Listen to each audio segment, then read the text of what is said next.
Haleluya. Jadi hari ini kita akan melihat kebenaran firman, yaitu membuka rahasia kerajaan Israel zaman akhir, ya. Itu adalah temanya. Dan hari ini adalah pengajaran tanggal Desember 10 tahun 2022 untuk kalender Gregorian dan tanggal 16 Kislew 5783 untuk kalender Ibraninya, ya. Mungkin saudara semua, ya, bukan cuman yang sedang streaming saja sekarang, tetapi semua yang mendengar kebenaran firman ini mungkin bertanya-tanya, apa itu yang namanya kerajaan Israel zaman akhir? Karena hari ini Israel itu bentuknya adalah sebuah republik, ya, di mana ada yang namanya presidennya, juga prime ministernya, ya. Nah, sedangkan kalau kata kerajaan itu berarti ada rajanya. Sedangkan hari ini Israel tidak ada rajanya. Nah, kita akan coba belajar rahasia ini. Tapi sebetulnya, ya, pembahasan ini tuh saya sudah bahas. Ya, jadi pembahasan mengenai kerajaan Israel zaman akhir ini mungkin banyak orang yang belum memahami, ya, karena hari-hari ini Israel itu bentuknya adalah sebuah negara yang mempunyai presiden, kemudian ada prime ministernya dan juga punya yang namanya senatnya dan sebagainya, ya. Hierarki governornya itu seperti itu. Dan mungkin sudah berpikir, bagaimana mungkin ada kerajaan Israel zaman akhir? Ya, nah ini yang kita akan bahas. Nah, sebetulnya pelajaran hari ini itu adalah pelengkap, ya. Pelengkap daripada dari pengajaran yang sudah saya pernah berikan di JNAS, ya, channel, yaitu mengenai kerajaan 1000 tahun, kerajaan damai 1000 tahun. Jadi ini adalah pengajaran hari ini adalah pelengkapnya, ya, pelengkapnya dari pengajaran yang pernah saya sampaikan di dalam channel JNAS, ya, yang temanya adalah kerajaan damai 1000 tahun. Saudara bisa mempelajarinya, ya, masuk di dalam channel JNAS dan juga bisa mempelajari hal ini, dan pengajaran hari ini akan melengkapi apa yang telah sampaikan di channel tersebut, ya. Nah, untuk mengetahui atau membuka rahasia kerajaan Israel zaman akhir ini, ya, itu sebetulnya yang saya mau sampaikan adalah kerajaan damai 1000 tahun itu adalah kerajaan Israel, Saudara. Ya, kerajaan damai 1000 tahun itu adalah, ya, kerajaan damai 1000 tahun adalah kerajaan Israel. Nah, kita akan lihat kalau kerajaan damai 1000 tahun adalah kerajaan Israel, maka untuk memecahkan rahasia ini, kita harus kembali kepada pola yang benar, ya, yaitu akar Ibrani. Itu adalah pola yang benar. Selama kita tidak kembali ke akar yang benar, pola yang benar, ya, maka akan sulit sekali untuk dapat memahami pengajaran mengenai kerajaan Israel adalah kerajaan yang ditetapkan oleh Bapak Yahweh di dalam zaman akhir ini. Jadi kuncinya adalah kita harus kembali ke pola Ibrani yang benar. Karena ingat, ya, pola Ibrani itu juga ada yang salah. Yang salah itu adalah yang mengikuti Talmud, ya.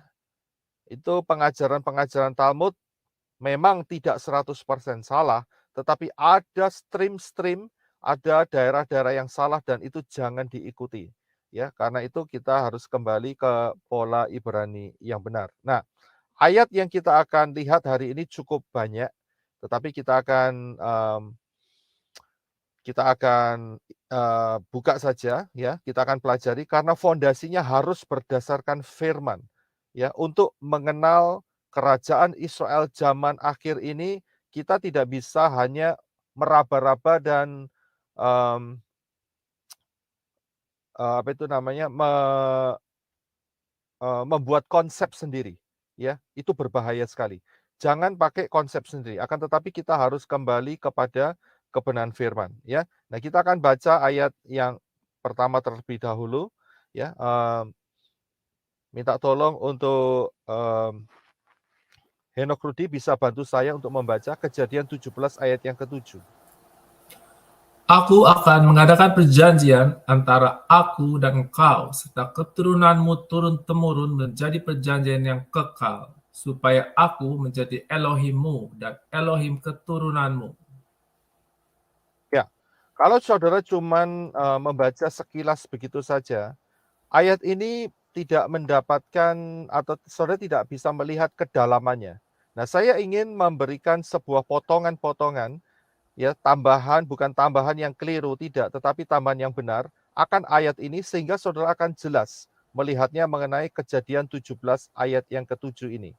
Perhatikan yang saya berikan, ya. Aku Yahweh, ya, jadi aku itu adalah Yahweh, akan mengadakan perjanjian antara aku, Yahweh, dengan engkau. Karena Yahweh saat itu sedang berbicara dengan Abraham, serta keturunanmu. Nah, ya, kita harus tahu bahwa Abraham itu keturunannya itu bukan cuma satu, tapi banyak. Nah, yang mana, ya? Nah, kemudian saya lanjutkan terlebih dahulu, turun-temurun, ya. Jadi aku, Yahweh, akan mengadakan perjanjian antara aku, yaitu Yahweh, dengan engkau Abraham, serta keturunanmu, turun-temurun, ya, menjadi perjanjian yang kekal. Ya, jadi perjanjiannya itu kekal. Kekal itu berarti nggak terbatas, selamanya. Supaya aku, yaitu Yahweh, menjadi Elohimmu, yaitu menjadi sesembahan Abraham, dan Elohim sesembahan keturunanmu. Nah, kita akan lihat di dalam slide berikutnya, kita akan lihat Abraham itu punya 3 istri, ya. Di dalam tradisi Ibrani ada yang mengatakan bahwa Hagar itu sama dengan Ketura. Tapi anggaplah kita buatlah karena ada 3 nama, jadi kita buatlah 3, ya. Kita ikutin apa yang dikatakan Tanak. Abraham, istri pertama adalah Sarah.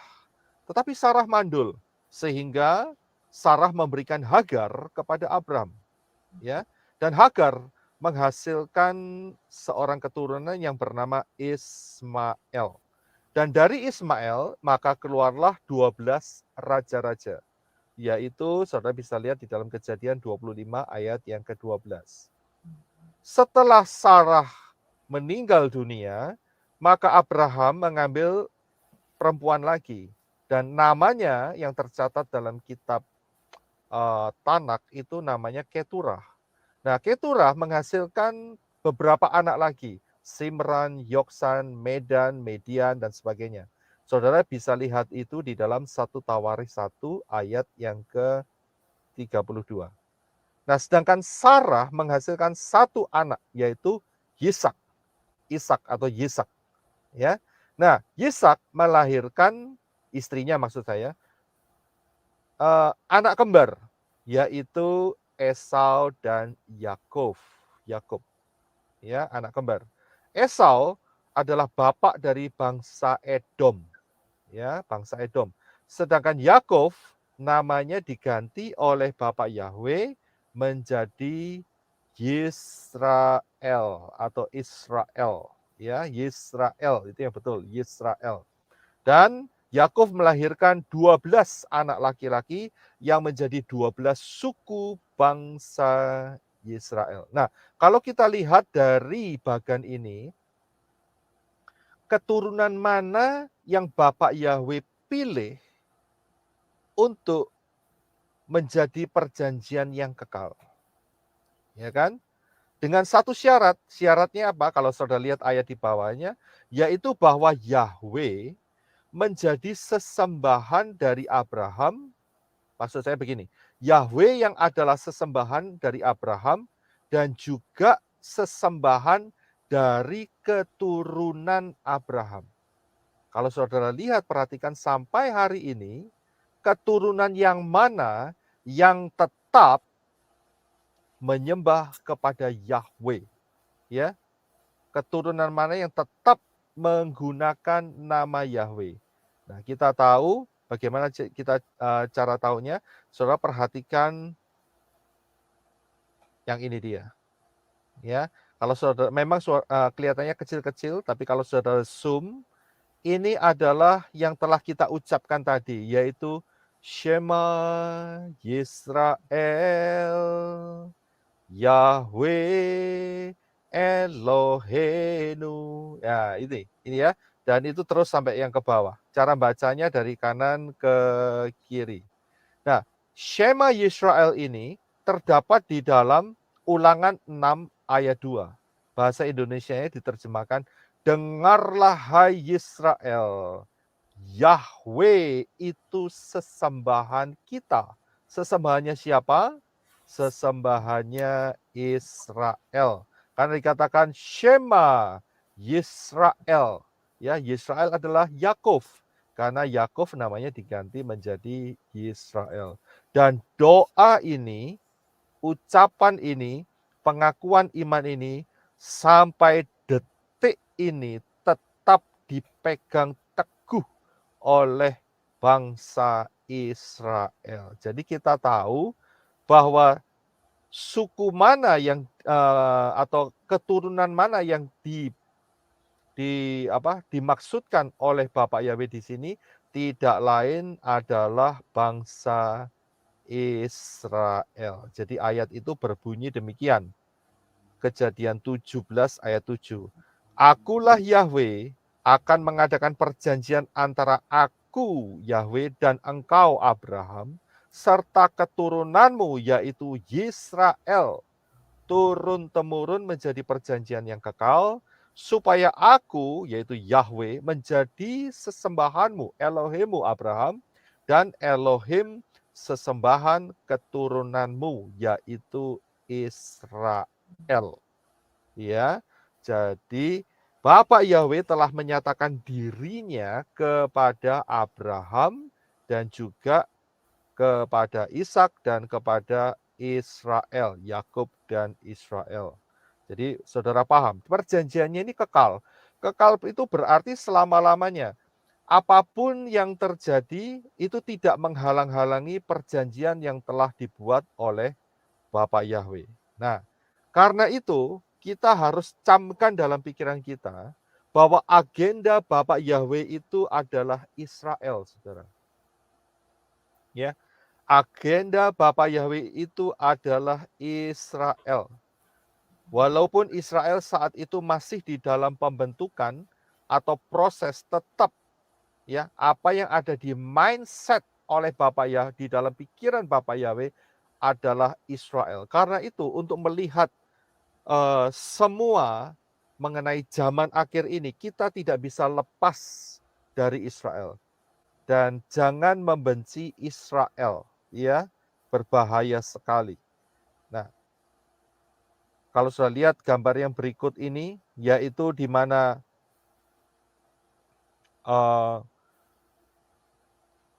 Israel walaupun saat itu masih di dalam masa pembentukan, dari cerita Yosef, ya, yang saudara-saudaranya sujud menyembah kepada dia, inilah Israel yang tidak pernah dilupakan oleh Bapak Yahweh.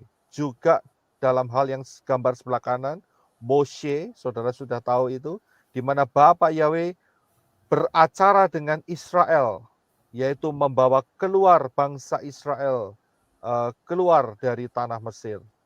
Kemudian saat masuk ke dalam tanah Kanaan, yaitu di mana Israel dipimpin oleh Joshua, ya, kembali agenda Bapak Yahweh adalah Israel, ya. Agenda Bapak Yahweh adalah Israel. Dan kemudian saat Daud mengalahkan Goliat, itu juga agenda Bapak Yahweh adalah Israel. Setelah Daud, anaknya yaitu Salomo yang membangun bait suci, itu juga adalah agenda Bapak Yahweh terhadap Israel. Dan kemudian beberapa generasi, ya generasi berikutnya, karena Israel jatuh ke dalam dosa penyembahan berhala, maka Israel dibuang ke Babel dan bait suci dibakar, porak-porandakan oleh Nebukadnezar, ya. Di situ pula Bapak Yahweh tetap memegang agenda Bapak Yahweh adalah dengan Israel. Ya, kalau sudah lihat slide ini, berikutnya adalah Nebukadnezar, mimpi Nebukadnezar, ya. Ini juga bahwa menyatakan bahwa Bapak Yahweh tidak pernah melupakan Israel. Bapak Yahweh senantiasa menyertai Israel. Ya, bahkan nubuatan tentang patung Nebukadnezar ini sangat-sangat terkenal. Ini pun juga merupakan timeline atau waktu yang Bapak Yahweh tetapkan untuk Israel. Yang sebelah kanan adalah cerita mengenai Esther atau Hadassah, ya. Dan ini pun juga merupakan karya Bapak Yahweh tentang penyelamatan Israel supaya Israel tidak dibinasakan oleh Agag, ya. Orang dari bukan Agag tetapi Haman. Haman itu orang Agag, ya, keturunan dari Raja Agag. Nah, itu pun juga Bapak Yahweh tetap menolong, ya, Israel sampai kedatangan Yeshua HaMasyiah. Yeshua HaMasyiah itu diutus untuk Israel, Saudara. Ya, Yeshua diutus untuk Israel. Nanti kita di lain kesempatan kita akan bahas mengenai statement yang baru saya ucapkan ini, yaitu Yeshua itu diutus untuk Israel. Ya.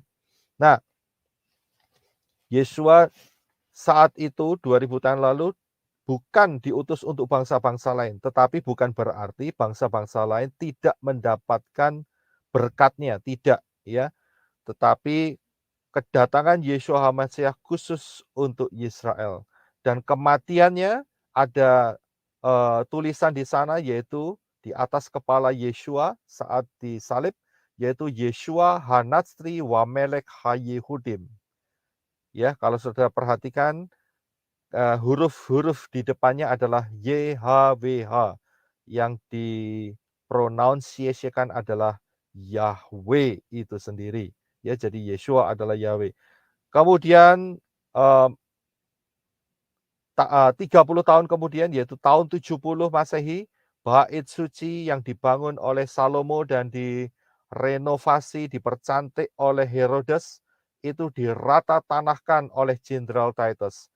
Itu pun adalah tetap bahwa Israel ada di dalam agenda daripada Bapak Yahweh. Ya, agenda dari Bapak Yahweh. Nah, mungkin saudara berpikirlah, kalau begitu Israel setelah tidak punya bait suci, apakah Israel tidak diperhitungkan lagi? Israel diganti oleh orang-orang Goyim atau seringkali dikatakan orang-orang Kristen. Ya, ternyata, ya, konsep yang seperti itu adalah salah. Israel tidak pernah digantikan oleh siapapun juga, tidak pernah. Ya, bagaimana dengan Goyim? Nah, untuk dengan Goyim itu ayatnya ada di Roma pasal 11 ayat 24 sampai 26.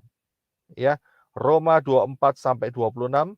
Saudara bisa baca sendiri, saya tidak fokus di sini, akan tetapi saya kasih tahu bahwa kita orang-orang Goyim ini diadopsi. Ya, kita tahu ya, kita itu diangkat anak oleh Bapak Yahweh. Kita diangkat anak oleh Bapak Yahweh supaya kita menjadi satu keluarga Israel. Ya, tapi Israelnya yang benar, bukan Talmud. Kita ini diadopsi. Kalau kita sudah diadopsi, maka penyelenggaraan ibadah juga perayaan-perayaan kita tidak lagi mengikuti pola yang lama, ya. Nggak lagi, kita harus meninggalkan pola yang lama. Pola yang lama itu apa? Inilah pola yang lama. Hari ini Desember, nah ini dia, ya. Sering yang kita lihat di mal-mal dan di banyak tempat di sekitar kita, ada yang ornamen-ornamen yang sedang maraknya di tengah-tengah kita, ya. Ini adalah hal-hal yang dulu kita pernah kerjakan, tetapi sekarang karena anugerah Bapa Yahweh kita diberi pengertian, maka kita sudah harus meninggalkan ini semua.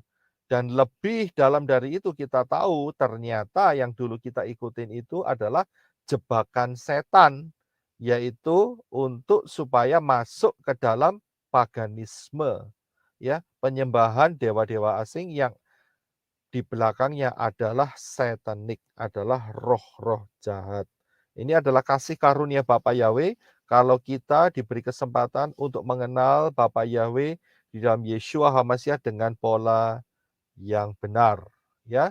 Jadi sampai di sini saudara paham. Nah, berikutnya yang benar adalah Yeshua dilahirkan Sukot 15 Tisri, sekitar bulan September akhir atau Oktober awal untuk penanggalan Gregorian. Jadi, juru selamat dunia yang benar, Yeshua HaMashiach, lahirnya 15 Tisri. Ya, mungkin ini akan menjadi berkat buat teman-teman semua yang di luar sana yang belum pernah tahu kapan kelahiran Yeshua HaMashiach. Yeshua HaMashiach tidak dilahirkan 25 Desember, akan tetapi pada saat perayaan Sukot, Hari Raya Sukot, Pondok Daun atau Tabernakel yang tepat tanggal 15 Tisri. Ya. Nah, kita lanjutkan lagi. Termasuk di dalam kembalinya bangsa Israel menjadi satu negara, tanggal 14 Mei 1948 atau tanggal 5 Iyar 5708, itu pun adalah rencana atau agenda Bapak Yahweh untuk Israel, ya. Untuk Israel. Ini adalah agenda Bapak Yahweh untuk Israel. Nah, tetapi masalahnya sampai hari ini Israel tetap mengeraskan hatinya, ya. Israel tetap mengeraskan hatinya, masih menolak Yeshua HaMashiach menjadi Mesias mereka, ya. Nah, karena itu maka ada satu masa yang tidak lama lagi kita akan lihat, ya, tetapi saya tidak mau masuk di sana, yaitu masa 666, Great Tribulation, yang jangka waktunya hanya 3,5 tahun. Ini pun termasuk di dalam agenda yang telah Bapak Yahweh nyatakan di dalam Tanak dan Brit Gadasa, perjanjian lama dan perjanjian baru. Pak Yosef Ya. Roy, sorry, potong. Great Tribulation mungkin dibilang kesusahan besar. Oh ya, terima kasih Henok Rodi. Sama tadi yang pronunciation-nya YHWH itu di pronunciation-nya Yahweh. Tadi kan dibilangnya jadi lafalkannya, diucapkannya Yahweh. Oh ya, betul. Ya, terima kasih. Ya, jadi terima kasih untuk penjelasannya. Jadi pronunciation itu adalah pelafalan, ya. Itu yang tadi mengenai Yahweh. Dan saat ini kita sudah sampai di Great Tribulation. Great Tribulation itu adalah masa kesulitan besar, ya, yang lamanya 3,5 tahun saja. The Great Tribulation, masa kesulitan, masa kesusahan Yakub, ya. Itu di dalam Yeskel atau Yeremia atau Yeskel. Ya, dikatakan sebagai masa kesusahan Yakub atau masa kesukaran besar, ya. Mengapa? Karena bangsa Israel sampai hari ini masih tetap berkeras hati menolak Yeshua HaMashiach sebagai Mesias mereka. Sehingga hal ini menjadi agenda dari Bapak Yahweh, ya. Nah, kita akan teruskan. Ini adalah agenda daripada Bapak Yahweh. Kemudian mungkin saudara pun bertanya, bagaimana dengan kerajaan damai 1000 tahun? Karena setelah masa aniaya besar 3,5 tahun, maka akan masuk di dalam kerajaan damai 1000 tahun. Kronologinya saudara bisa lihat di dalam pembahasan saya di Kerajaan Damai 1000 Tahun yang di JNS Channel. Ya. Nah, bagaimana dengan Kerajaan Damai 1000 Tahun? Apakah termasuk agenda untuk Israel? Kita akan lihat ayat-ayatnya. Ya, kita akan lihat ayat-ayatnya. Apakah Kerajaan 1000 Tahun adalah agenda Bapa Yahweh untuk Israel? Nah, kita akan lihat di dalam Daniel 9 ayat yang ke-24. Ya, Daniel 9:24. Saya bisa minta tolong untuk Hana Eva membacakan. Daniel 9 ayat 24, 70 kali 7 masa telah ditetapkan atas bangsamu dan atas kotamu yang kudus, untuk melenyapkan kefasikan, untuk mengakhiri dosa, untuk menghapuskan kesalahan, untuk mendatangkan keadilan yang kekal, untuk menggenapkan penglihatan dan nabi, dan untuk mengurapi yang maha kudus. Ya, terima kasih. Nah, Ya, kalau sama. saudara cuma baca seperti ini, mungkin saudara akan sedikit kesulitan. Akan tetapi saya akan coba untuk bawa saudara melihat apa yang saya tampilkan di sini, yaitu Daniel 9:24 akan jauh lebih jelas, yaitu 70 kali 7 masa telah ditetapkan atas bangsamu, siapa? Israel, dan atas kotamu yang kudus. Apa kota kudus itu? Yaitu Yerusalem. Dan kemudian ada 7 maksud, ya, ada 7 maksud. Yang pertama, untuk melenyapkan kefasikan. Yang kedua, untuk mengakhiri dosa. Yang ketiga, untuk menghapus kesalahan. Yang keempat, untuk mendatangkan keadilan yang kekal. Yang kelima, untuk menggenapkan penglihatan. Yang keenam, untuk menggenapkan nubuat. Itu diterjemahkan oleh LAI hanya dengan satu kata, yaitu nabi. Dan yang ketujuh, untuk mengurapi yang maha kudus. Ya. Jadi 7 untuk ini, 7 maksud ini adalah 7 syarat di mana Bapa Yahweh akan membawa Israel juga akan masuk ke dalam yang namanya kerajaan 1000 tahun. Setelah diakhiri daripada 7 kali 70 masa Shemitah. Ya, 70 kali 7, 7-nya itu adalah 70 kali, ya, dikali, multiple, ya, kali 7. 7 masa itu adalah 7 masa putaran Shemitah. Ya. Sekarang pertanyaan begini, hari ini apakah kefasikan sudah lenyap? Jawabannya adalah belum. Kapan kefasikan akan lenyap? Jawabannya adalah pada masa kerajaan 1000 tahun. Hari ini, apakah dosa berakhir? Jawabannya juga bisa ya, bisa tidak. Bagi mempelai Yeshua HaMasyiah, stop dosanya karena diampuni oleh Yeshua. Sedangkan yang lain yang masih menolak Yeshua HaMasyiah, yang tidak mengakui Yeshua HaMasyiah sebagai Tuhan dan Juru Selamat dan Elohim, dosanya tetap. Ya. Dan kapan bisa terakhiri? Pada saat kerajaan 1000 tahun. Yang ketiga, apakah hari ini kesalahan sudah dihapus? Jawabannya adalah belum, masih banyak kesalahan. Kapan dihapusnya? Sekali lagi jawabannya adalah di dalam kerajaan 1000 tahun. Yang keempat, apakah hari ini keadilan yang kekal sudah ada? Jawabannya belum. Dunia ini sangat korup sekali. Dunia ini sangat hancur sekali sistemnya. Tidak ada keadilan sama sekali. Ya. Kapan akan adanya keadilan yang kekal? kalau sang raja yang adil itu datang. Siapa? Yaitu Yahweh di dalam Yeshua HaMashiach pada masa pemerintahannya, yaitu kerajaan 1000 tahun. Yang kelima, ya, menggenapkan penglihatan. Apakah semua penglihatan sudah genap? Ternyata belum, termasuk menggenapkan nubuat. Nubuatan-nubuatan sampai hari ini masih ada yang tersisa. Ya, nubuat mengenai pengangkatan, nubuat mengenai masa anti Hamasiyah. Ya, jadi penglihatan dan nubuat sampai hari ini masih ada yang tersisa, belum tergenapkan seluruhnya. Kapan tergenapkan seluruhnya? Saat kerajaan 1000 tahun.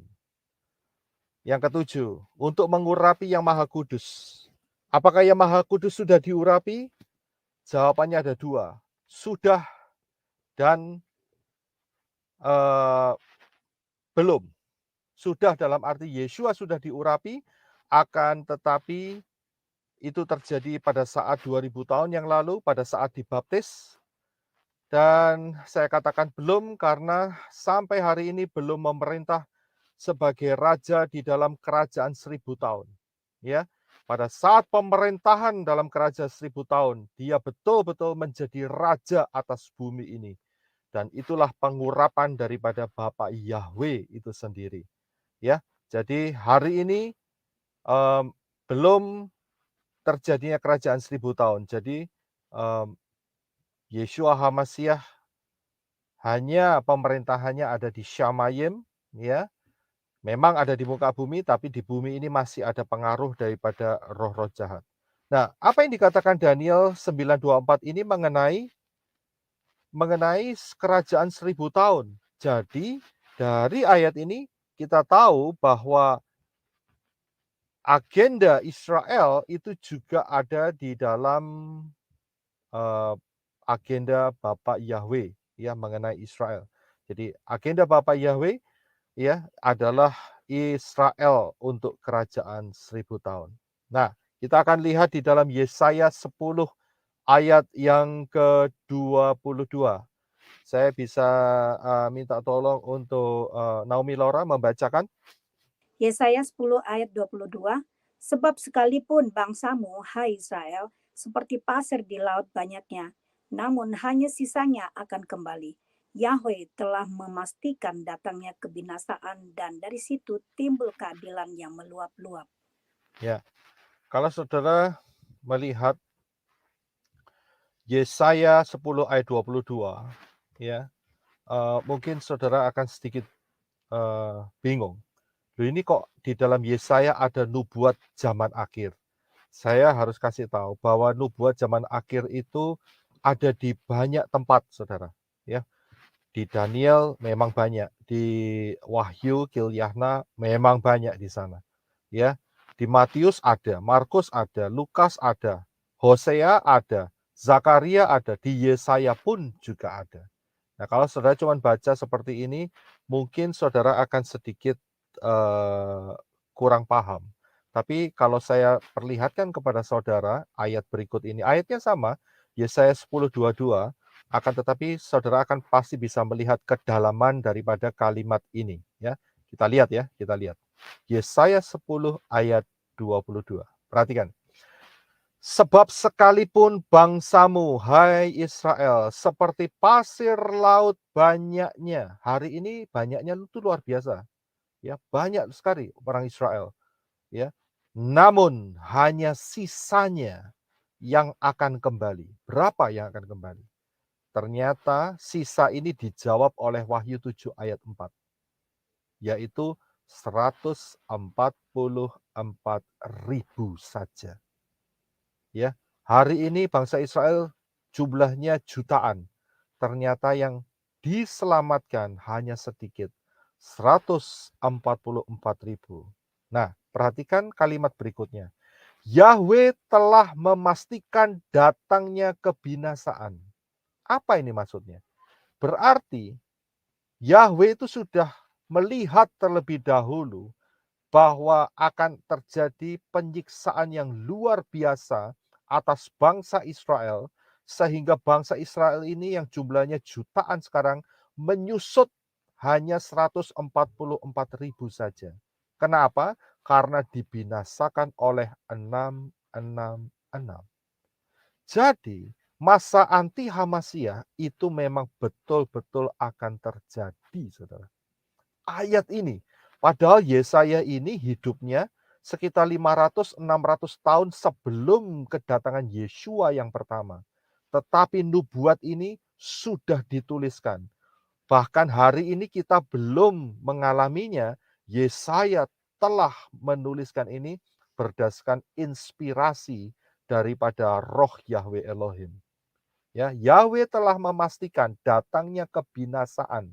Siapa itu? Tidak lain adalah anti Hamasyah 666. Dan selanjutnya dikatakan dari situ timbul keadilan yang meluap-luap. Ya, kapan ada masa keadilan yang meluap-luap? Tidak lain adalah masa kerajaan 1000 tahun. Ya. Jadi saudara bisa memahami. Nah, berikutnya. Jadi kerajaan 1000 tahun adalah agenda daripada Bapa Yahweh. Jadi dari sini kita bisa lihat kerajaan 1000 tahun adalah kerajaan Israel yang dipulihkan.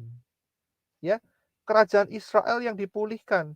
Israel hari ini dalam bentuk republik, kemudian akan dibinasakan oleh anti Hamasyah, dan kemudian Yeshua Hamasyah akan datang menolongnya, dan terjadilah perang Armageddon, dan disitulah Israel yang selamat 144.000 ini mempopulasi isi dunia ini kembali, dan dengan satu sistem, yaitu rajanya adalah Yeshua Hamasyah. Yeremia 23 ayat yang ke-5. Tolong Elizabeth bisa baca untuk kita.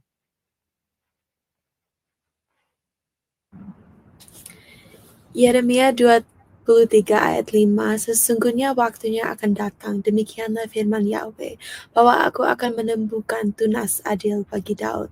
Ia akan memerintah sebagai raja yang bijaksana dan akan melakukan keadilan dan kebenaran di negeri. Iya, jadi kerajaan 1000 tahun adalah kerajaan Israel yang dipulihkan. Rajanya adalah Yeshua Hamasyah. Jadi saat itu, setelah zaman anti Hamasyah, Israel tidak lagi punya presiden, Israel tidak lagi punya yang namanya susunan kabinet, Israel tidak lagi punya yang namanya prime minister atau perdana menteri. Ya, tetapi seluruhnya pemerintahan akan dipegang oleh tunas adil yang ditumbuhkan oleh Yahweh, yaitu Yeshua Hamasyah. Dan dia akan memerintah sebagai raja dengan bijaksana dan adil untuk seluruh bumi ini, yaitu di dalam Yeremia 23 ayat yang ke-5. Ya, karena itu, apakah yang menjadi fondasi kerajaan damai 1000 tahun? Mungkin ada dari teman-teman mau sedikit menjawab. Torah. Iya, thank you. Oke. Sudah terjawab. Oke. Kalau gitu saya akan lanjutkan. Ya, kita akan lihat. Perhatikan. Ayatnya ada di dalam Matius 5 ayat yang ke-18. Inilah yang menjadi fondasi kerajaan 1000 tahun. Coba Ripka Rika yang sudah menjawab bisa membacanya. Oke. Matius 5 ayat 18. Sebab sesungguhnya aku berkata kepadamu, sampai langit dan bumi berlalu, satu titik atau satu koma dari Torah tidak akan lenyap sebelum semuanya digenapi. Iya. Ya, paham ya? Jadi ini Yeshua sendiri, ini buku Matius. Ya, Yeshua yang mengatakan sampai langit bumi ya berlalu satu titik atau koma daripada Torah tidak akan lenyap, semuanya akan digenapi. Karena Yeshua adalah Moreh. Dia adalah guru Torah. Dan Torah inilah yang menjadi fondasi daripada kerajaan 1000 tahun. Coba kita lihat ayatnya. Kalau saudara berkata, Pak, ayatnya kok cuma 1? Baik, kita akan coba lihat dari ayat yang selanjutnya. Ya, bisa minta tolong untuk Jinin membacakan. Yaitu di dalam Zakaria. Zakaria 14 ayat 16 sampai 19. Coba dibacakan, memang agak panjang, silakan. Oke, Zakaria. Maka semua orang yang tinggal dari segala bangsa yang telah menyerang Yerusalem akan datang tahun demi tahun untuk sujud menyembah kepada Raja, Yahweh semesta alam, dan untuk merayakan hari raya Pondok Daun. Dan jika kaum Mesir tidak datang dan tidak masuk menghadap, maka kepada mereka akan turun tulah yang ditimpakan Yahweh kepada bangsa-bangsa yang tidak datang untuk merayakan hari raya Pondok Daun. Itulah hukuman dosa Mesir dan hukuman dosa segala bangsa yang tidak datang untuk merayakan hari raya Pondok Daun. Ya, pertanyaannya adalah di manakah terdapat ketetapan untuk merayakan hari raya Pondok Daun atau yang disebut Sukot? Di mana kita bisa melihat ketetapan ini atau peraturan atau pengajaran ini?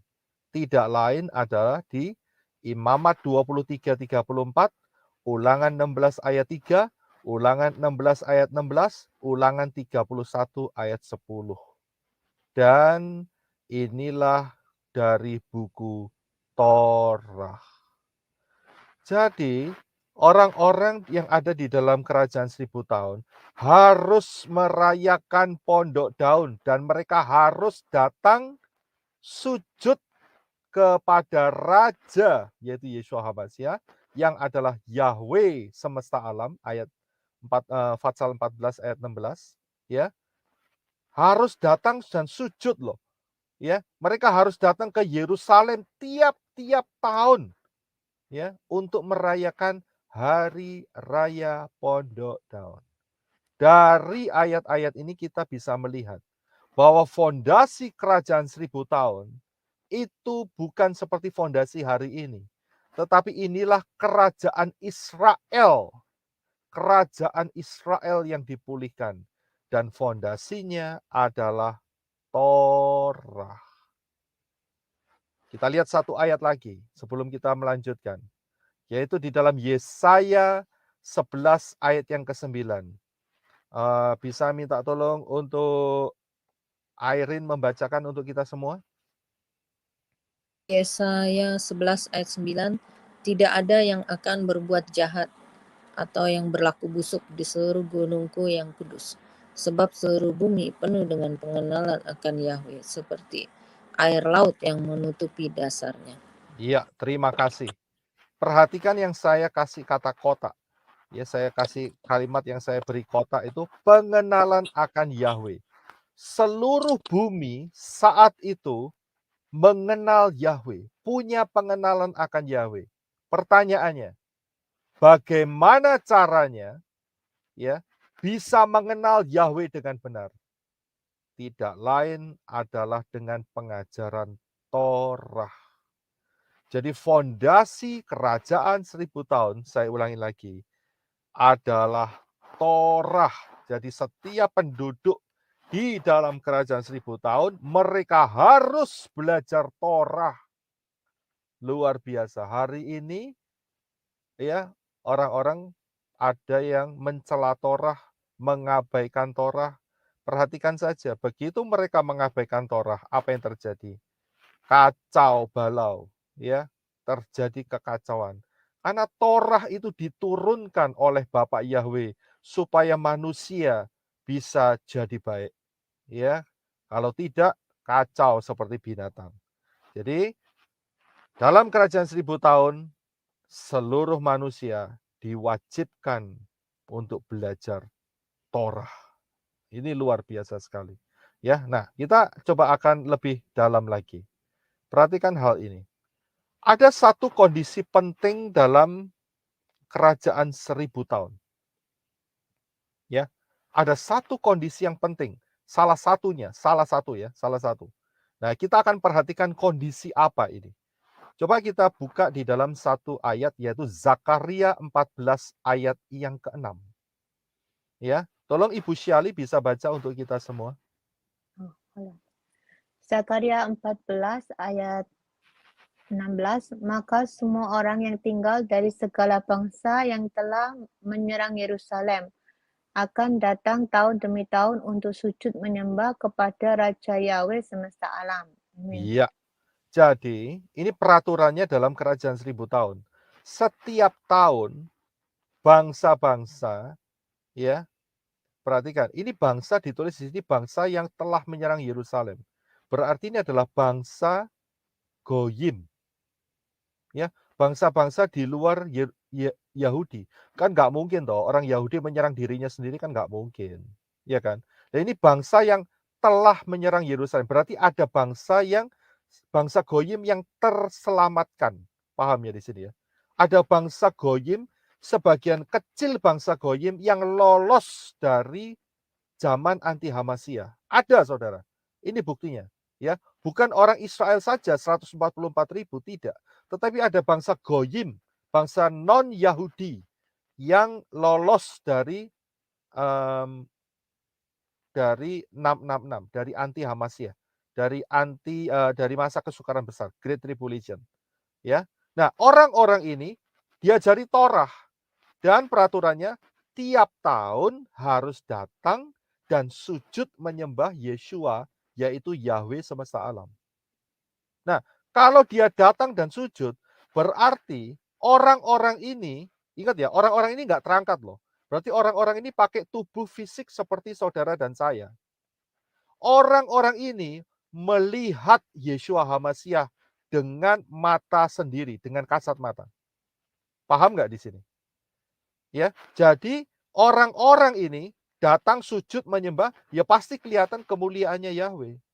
Jadi manusia-manusia dalam tubuh fisik alamiah ini memandang, melihat Yeshua HaMasyiah. Dan juga melihat orang-orang yang diangkat. Kita semua, saya termasuk saudara sekalian yang percaya, yang masuk dalam pengangkatan, kita dapat tubuh kemuliaan. Mereka melihat. Nah, ya, melihat. Nah, karena itu ada sesuatu hal yang harus diperhatikan di sini. Ya. Yaitu konsekuensinya. Karena semua manusia dalam tubuh fisik alamiah dapat melihat, memandang Yeshua HaMasyiah dalam tubuh kemuliaan, maka ini ada konsekuensinya, saudara. Konsekuensinya apa? Yaitu bentuk pemerintahan, ya, adalah dengan tongkat besi dan periuk. Ya, coba Henok Rudi bantu saya untuk membaca. Wahyu 2 ayat yang ke-27. Memerintah mereka dengan tongkat besi. Mereka akan diremukkan seperti tembikar tukang periuk, sama seperti yang ku terima dari Bapakku. Ya, di sini dikatakan bahwa jenis exercise atau cara pemerintahan di dalam menangani manusia-manusia alamiah jasmani alamiah yang masuk, yang lolos dari 666, dari masa 66, yaitu dengan menggunakan tongkat besi dan periuk. Apa artinya di sini? Perhatikan, tongkat besi dan periuk, mana yang hancur?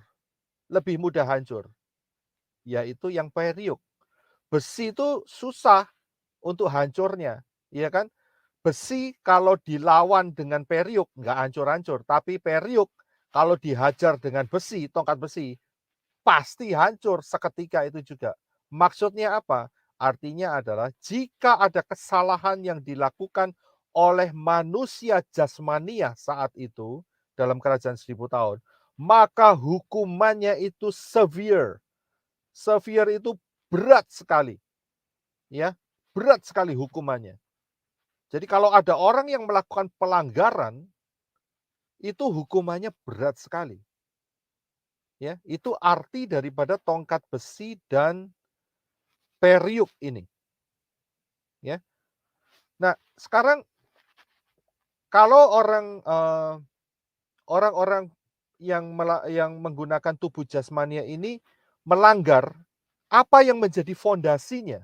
Fondasi hukumnya itu ada di mana? Nah, atau fondasi peraturannya ada di mana? Coba kita lihat di dalam Yehezkiel pasal 37 ayat yang ke-24 ya. Yehezkiel 37 ayat 24. Tolong Hana Eva bantu saya untuk baca. Yeskira 37 ayat 24. Maka hambaku Daud akan menjadi rajanya, dan mereka semuanya akan mempunyai satu gembala. Mereka akan hidup menurut peraturan-peraturanku, dan melakukan ketetapan-ketetapanku dengan setia. Ya, terima kasih. Kalau saudara Ya. perhatikan ayat ini, dikatakan hambaku Daud menjadi rajanya. Siapa hambaku Daud? Maksud saya begini saja. Yehezkiel ini hidup ratusan tahun setelah Daud. Tapi dikatakan ada profetik, ada nubuat yang dikatakan turun kepada Yehezkiel. Dikatakan bahwa maka hambaku Daud. Loh, Daud kan sudah mati. Zamannya Yehezkiel ini zaman pembuangan. Daud ini udah mati ratusan tahun sebelum Yehezkiel. Tapi nubuat ini berkata, maka hambaku Daud akan menjadi rajanya. Berarti apakah Daud bangkit kembali? Jawabannya bukan seperti itu, tetapi ini adalah nubuatan tentang Yeshua HaMasiah. Jadi ayat ini berkata demikian. Maka hambaku Daud akan menjadi raja. Yang dimaksud adalah Yeshua HaMasiah. Dan mereka semuanya akan mempunyai satu gembala. Ya, ayat ini bercerita tentang kerajaan 1000 tahun. Semuanya cuma satu gembala. Artinya bisa jadi semuanya mempunyai satu raja. Karena dalam kerajaan 1000 tahun nggak ada dua raja. Nggak ada raja pertama, raja kedua, raja ketiga, raja keempat, nggak ada. Hanya ada satu raja, yaitu Yeshua HaMasiah. Ya. Jadi ayat ini berkata, dan mereka semuanya akan mempunyai satu gembala, yaitu Yeshua HaMasiah. Dan mereka akan hidup menurut peraturan-peraturanku dan melakukan ketetapan-ketetapanku dengan setia. Jadi orang-orang yang hidup dalam kerajaan 1000 tahun harus hidup di dalam peraturan-peraturan dan melakukan ketetapan-ketetapan Yahweh dengan setia.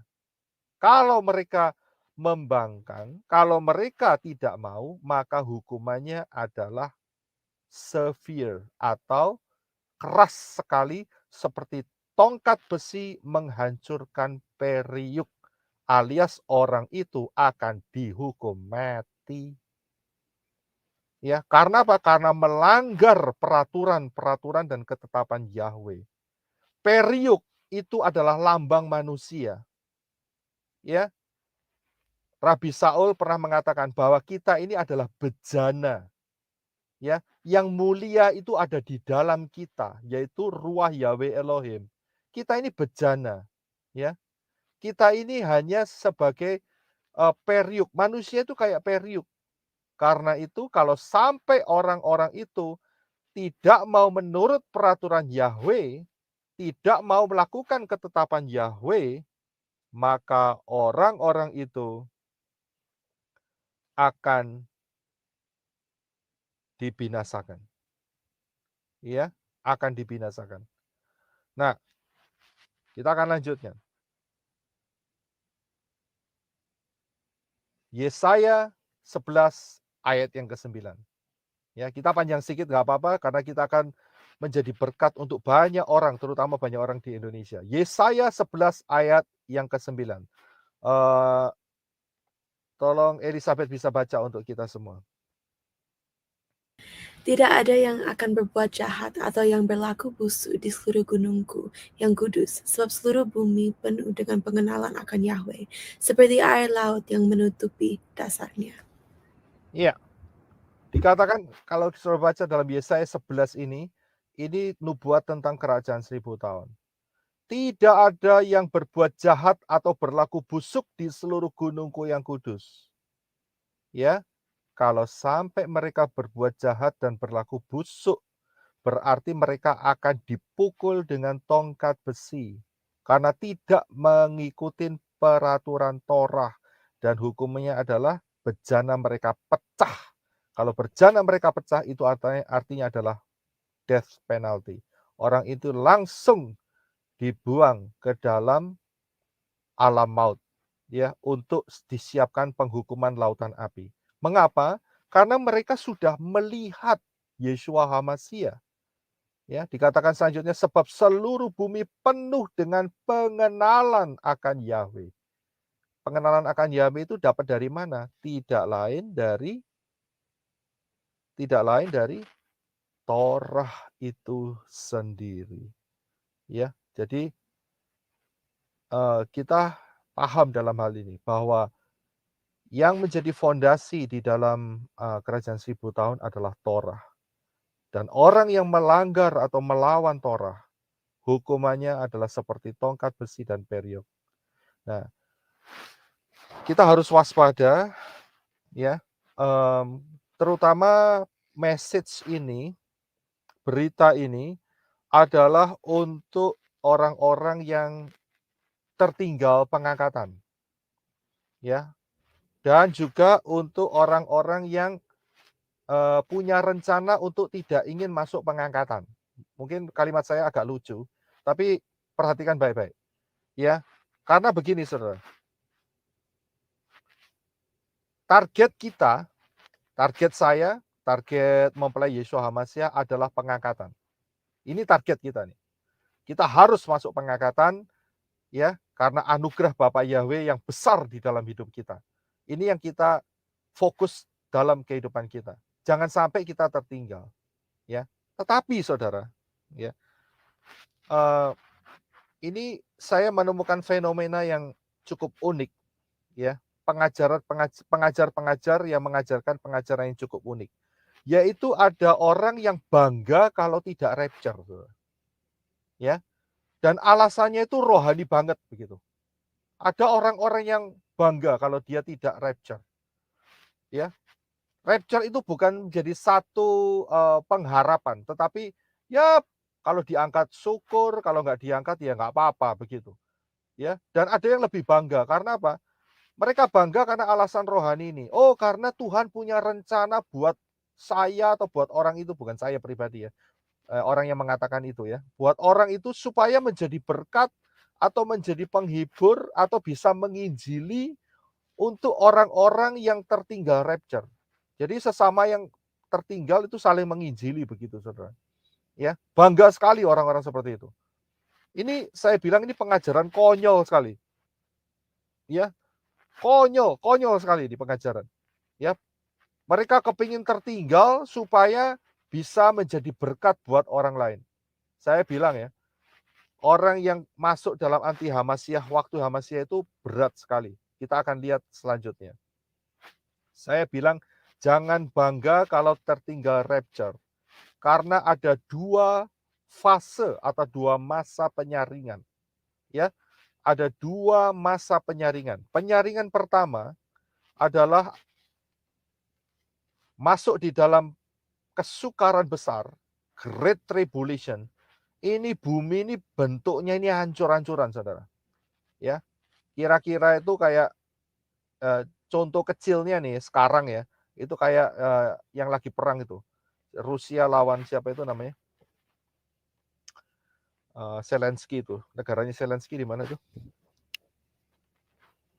Oh, saya kok lupa sih. Saya nggak ngikutin sih. Ukraine. Ukraine, ya, thank you. Saya sampai lupa. Ya. Jadi Ukraine, modelnya hancur-hancuran kayak gitu. Tapi dalam skala global. Ya, dalam skala global. Ini nggak main-main, saudara. Ya. Jadi akan terjadi pertumpahan darah perang yang skalanya itu skala besar sekali. Ya, dan ini sudah diperlihatkan, sudah dinyatakan di dalam Perjanjian Lama dan Perjanjian Baru, Tanak dan Brit Gadasa. Ini adalah penyaringan pertama. Saya lebih memberikan apa itu namanya? Memberikan amaran, apa itu amaran? Memberikan suggestion, ya. Apa itu kalau di suggestion? Kasih apa? Nasihat, kasih Ya, kasih nasihat, kasih input. input. Ya, lebih baik jangan masuk dalam fase penyaringan yang selanjutnya. Lebih baik kalau bisa mati dalam masa ini lebih cepat, lebih baik. Kenapa? Pertama, syaratnya harus percaya Bapak Yahweh. Kedua, syaratnya setia pada Bapak Yahweh dan tidak menerima tanda 666. Saudara nanti baca sendiri di dalam Wahyu 6 ayat 9 sampai yang ke-11. Gak usah saya bacakan di sini. Saudara baca sendiri sebagai PR saudara. Wahyu 6 ayat 9 sampai yang ke-11. Ya, kalau orang-orang itu tidak menerima tanda dan tetap percaya kepada Bapak Yahweh, mereka akan masuk Syamayim. Mereka akan masuk surganya Yeshua HaMashiach, Bapak Yahweh. Tapi memang levelnya adalah level sisa-sisa, begitu. Ya. Dan nggak terima mahkota, tapi menerima daun palem. Jadi tangannya pegang daun palem. Sama dapat jubah putih. Ingat ya, bukan linen putih, beda. Beda linen putih dan jubah putih itu beda. Ya, next time kita akan belajar soal itu. Nah, orang-orang ini terselamatkan gara-gara keluar dari kesukaran besar, yaitu Great Tribulation. Tapi masih masuk Syamayim. Jadi, suggestion saya atau himbauan saya, kalau sampai ada yang tertinggal, segera berusaha untuk mencari kematian. Ya, tapi nggak boleh bunuh diri. Ya, saya pernah ucapkan ini, tapi nggak boleh bunuh diri. Ya, supaya apa? Supaya masuk dalam Syamayim. Kalau dibunuh boleh, ya, karena kalau tidak akan mengalami perkara-perkara yang super dahsyat di dalam Great Tribulation atau kesukaran besar ini. Belum lagi nanti ada yang namanya setan-setan yang kejam, yang berkeliaran, yang bertujuan hanya untuk menyiksa 5 bulan dan bukan untuk membunuh. Orang mencari, ada masanya juga dalam Great Tribulation atau kesusahan besar ini yang dikatakan bahwa mereka mencari mati tetapi tidak bisa mati. Itu mengerikan sekali. Ya. Jadi ada orang yang mungkin bunuh diri, menembakkan pistolnya ke kepala tetapi tetap bisa hidup. Wah, itu sakitnya luar biasa. Nah, jadi sebelum masuk dalam fase itu lebih baik segera entah bagaimana melarikan diri kemudian ditembak mati oleh anti Hamasiyah asal saudara-saudara yang tertinggal tidak menggunakan tanda 666. Tandanya jelas tidak bisa jual, tidak bisa beli.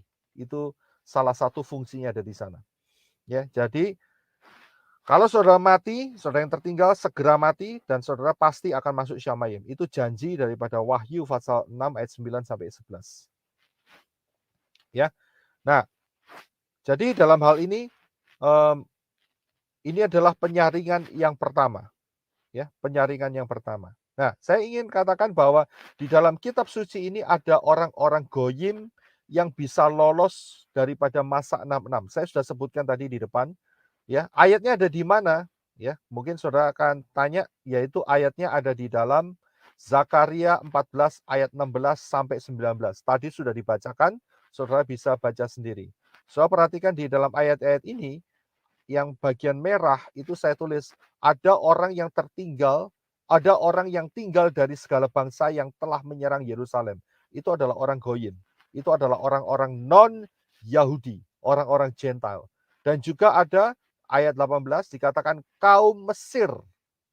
Ya, kaum Mesir. Kemudian ayat yang ke-19 dikatakan dosa Mesir dan dikatakan dosa segala bangsa.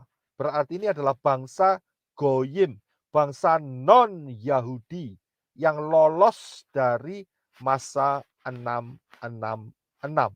Ya. Jadi ada, ya.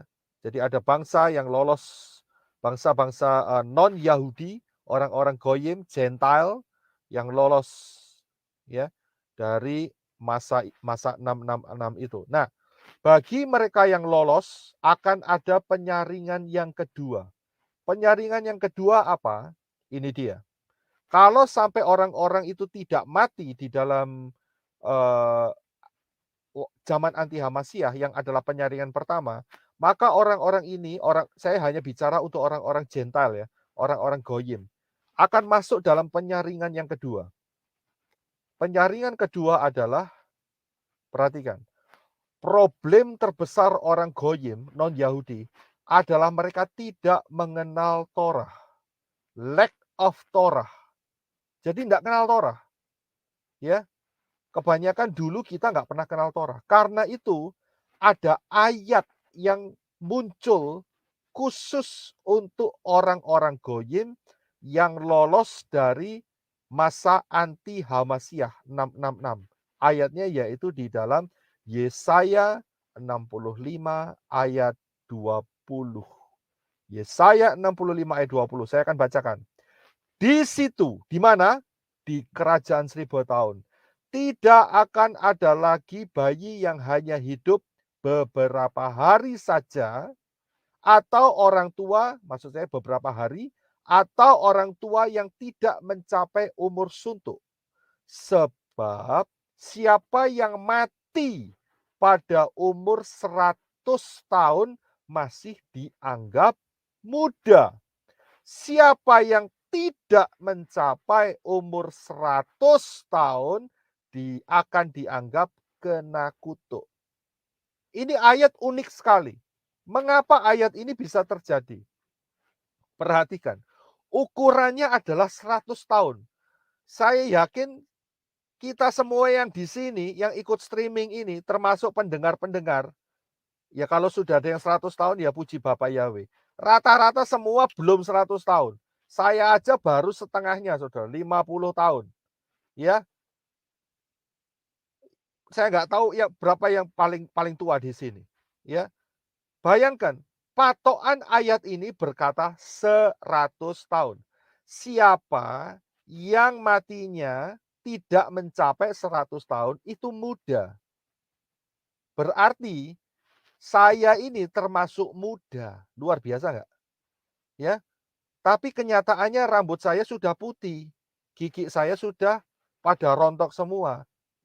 Tapi untuk ayat ini berkata, 100 tahun itu masih muda, masih kuat, masih luar biasa. Ya. Ini saja masuk musim dingin kali ini, tulang-tulang saya sudah mulai bergetar sakit semua, saudara. Ya, beda dengan tahun yang lalu. Wah, ya, umur 49 masih lebih menguntungkan buat saya. Umur 50 ini sendi-sendi saya sudah mulai nyeri-nyeri gara-gara dingin. Karena itu sering pakai jaket mulai sekarang. Ya. Nah, ini proses sudah mulai saya membutuhkan tubuh kemuliaan, saudara.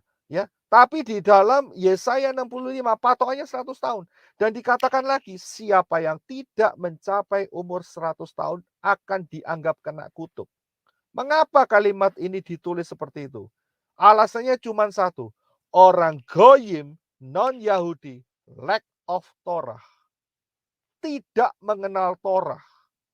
Karena mereka tidak mengenal Torah, maka mereka banyak melanggar. Sehingga apa yang terjadi? Ingat, sistem penghukuman di dalam kerajaan 1000 tahun adalah tongkat besi dan periuk. Jadi saat mereka berulang-ulang melakukan kesalahan di dalam kerajaan 1000 tahun, maka mereka akan dibinasakan. Ya. Jadi ini adalah penyaringan yang kedua. Pahami bahwa kerajaan damai 1000 tahun bukan masa anugerah. Hari ini kita ini masa anugerah. Ada yang di sini melihat Yeshua Hamasyah dengan kasat mata? Saya yakin jawabannya adalah belum. Bukan tidak, belum. Ya, belum. Tetapi ingat, zaman kerajaan 1000 tahun, setiap orang melihat Yeshua Hamasyah. Nah, kalau sudah lihat Yeshua, kalau seseorang sudah bisa lihat Tuhan, itu bukan iman. Nggak butuh iman.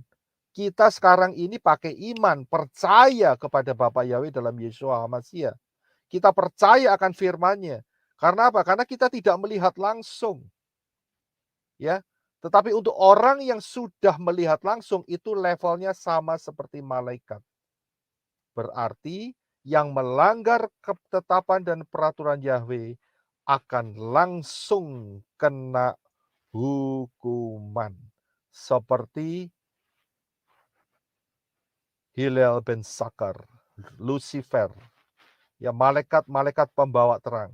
Mereka sudah melihat Yahweh, tetapi mereka memilih untuk memberontak kepada Yahweh. Itu sama dengan manusia-manusia jasmani yang ada di dalam kerajaan 1000 tahun. Yang sudah melihat Yeshua HaMashiach, ya, dalam tubuh kemuliaan. Yang sudah melihat mempelai Yeshua HaMashiach dalam tubuh kemuliaan. Tetapi mereka tetap melanggar, melawan. Berarti mereka adalah pemberontak-pemberontak. Bahaya sekali. Inilah yang disebut roh pemberontakan. Karena itu hukuman buat mereka yang ada dalam kerajaan 1000 tahun adalah tongkat besi dan periuk. Hukuman yang sangat-sangat severe, sangat-sangat ekstrim, yaitu langsung dihukum mati. Ya, ingat target kita adalah pengangkatan. Ya, jangan kita mau masuk di dalam 2 penyaringan itu. Target kita adalah pengangkatan. Kita jangan tertipu dengan apa yang dikatakan oleh pengajaran-pengajaran masa ini, ya. Itu pengajaran-pengajaran nabi palsu itu akan berkata demikian, Saudara. Kotamu, negerimu, bangsamu akan diberkati berlimpah-limpah.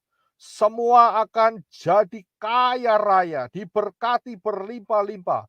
Akan ada mujizat keuangan, akan ada berkat melimpah, ya.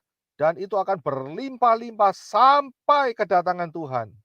Nah, itulah pengajaran sesat nabi-nabi palsu. Karena kalau kita selidikin firman, ya, menjelang kedatangan Yeshua HaMashiach, Yeshua berkata, semakin dekat hari kedatanganku, bumi akan semakin kacau, manusia akan semakin menjadi semakin jahat, akan ada bencana di berbagai tempat, gempa bumi, kelaparan, peperangan, kerusuhan, tekanan hidup, masalah ekonomi, secupak gandum sedinar, ya, wabah-wabah, semuanya itu terjadi sampai kedatangan Yeshua HaMashiach. Ini adalah berita yang benar, ya. Mana yang saudara pilih? Mau dengar nubuat nabi palsu atau mau mendengar perkataan Yeshua HaMashiach? Kalau saudara mau mendengar perkataan Yeshua HaMashiach, berjaga-jagalah. Ya, kita tahu waktunya sudah tidak lama lagi. Langkah yang paling tepat adalah berjaga-jaga. Terus ada di dalam hadirat Bapa Yahweh dalam anugerah keselamatannya. Bapa Yahweh memberkati kita semua. Saya tidak perpanjang pengajaran ini. Ya,